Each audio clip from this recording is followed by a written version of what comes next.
Our church has a rich history of facing the challenges and blessings of growth and responding faithfully. In 1890, there was no church. Services were held in schools and homes and served by a United Brethren circuit rider, Reverend Cora Dilly.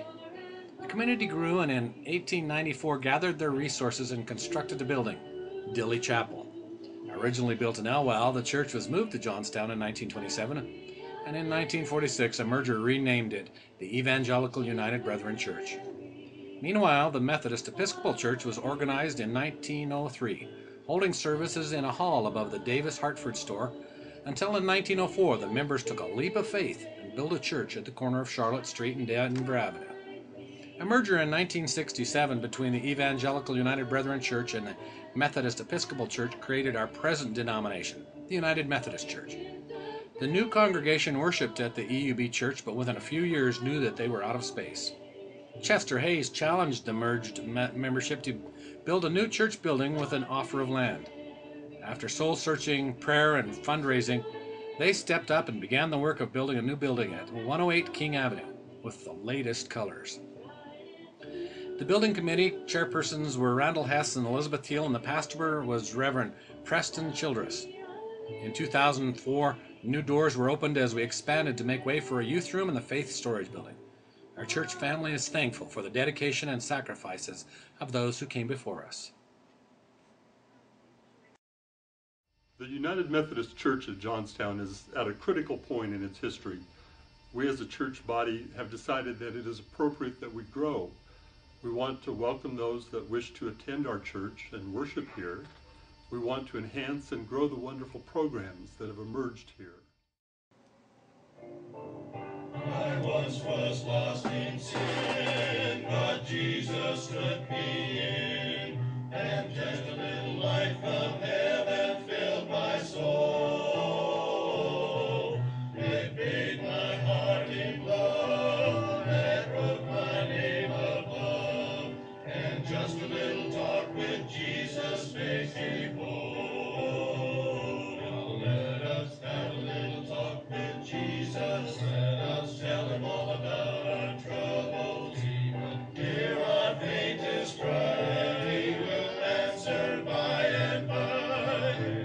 Here's a little prayer will turn him, and you know a little fire is burning. You will find a little talk with Jesus makes him fly. These programs include our Developing Youth Program, our exciting Sunday School program, and our Ministry of Music. It reaches all ages.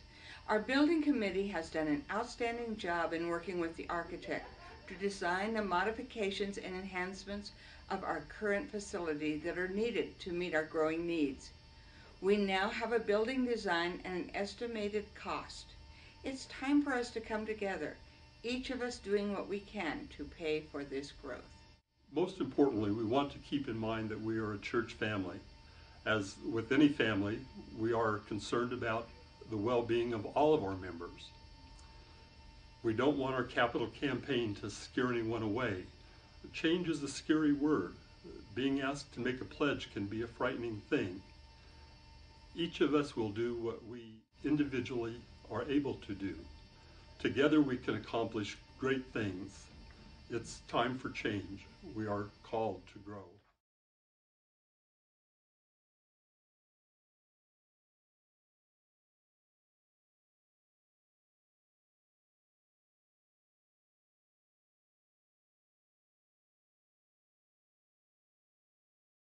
I like to talk about the three churches that I've been involved in my 20 years of my lifetime. The first one, the church I grew up in, was United Methodist Church, and that was in Lake Havasu City, Arizona. There we had everything. We had a huge sanctuary, a huge fellowship hall, huge classrooms. We had everything. We even had a full-length basketball court at our church. And the only problem was that I didn't have really any kids to play with there. I don't remember one childhood friend that I can honestly remember from that church. And I still remember my best friend, Kaz Brendis, from elementary school. He asked me, "What's your church like?"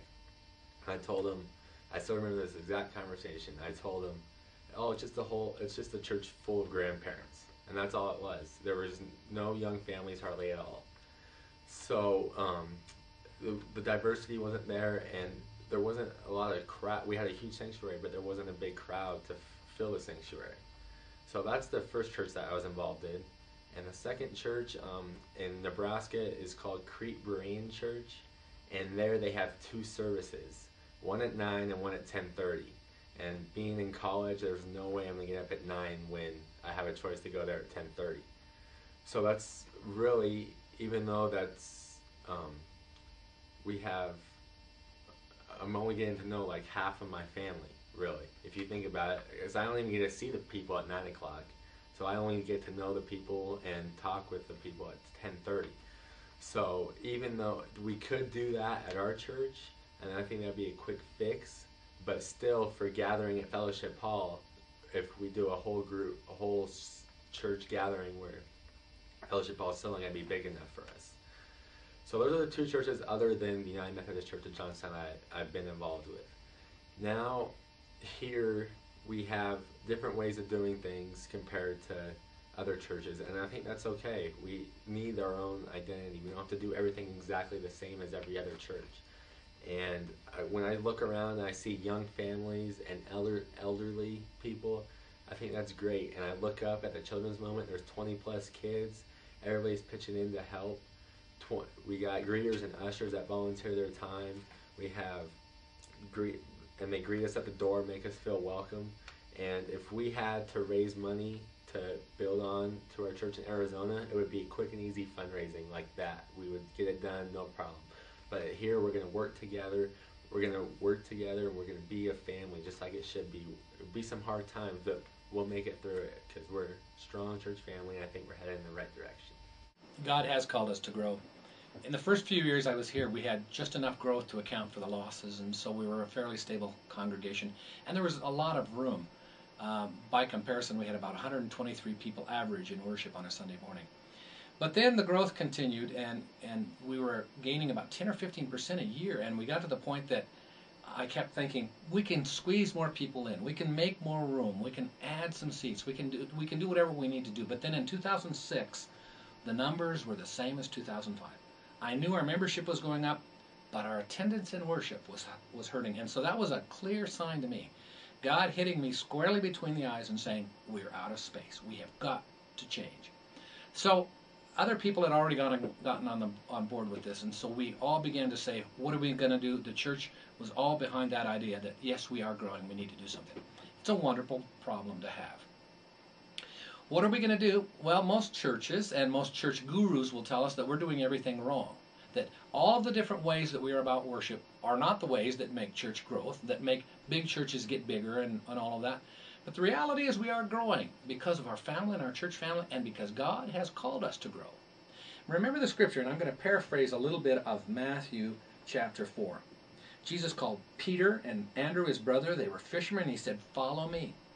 He saw James, the son of Zebedee, and his brother John, and he called them, and immediately they left the boat and their father, and they followed him. They were called. Imagine them for a moment. Here they are with an occupation, with their families, with everything they've ever done, and they laid down their nets and they followed him. That's what we're called to do as Christians, is be obedient and do what we're called by God to do. I believe we're called to be about this change and about this growth. In the process of growing, we're going to have to do some infrastructure things, the fire sprinklers, heating and air conditioning stuff. And that's going to cost us some money, but it's going to build a foundation so that as we grow, we are ready to grow wherever we want to go. Our first phase will really only be that of expanding our worship space a little bit, not enough yet, but enough for now, and our fellowship space. And in doing that, it gives us a foundation for where we might want to go. I want to make clear that we haven't decided where we're going after this. We will get to make that decision. We hired an architect to make sure that whatever we do now, we won't have to redo later. So we're building on a good, solid foundation. That's kind of scriptural too. And as we're about doing that, we're preparing ourselves for the next steps, but we're also serving our needs for right now. I think we are called to grow, and I think we can do this if we can do it together and if we can obediently follow where we're being led.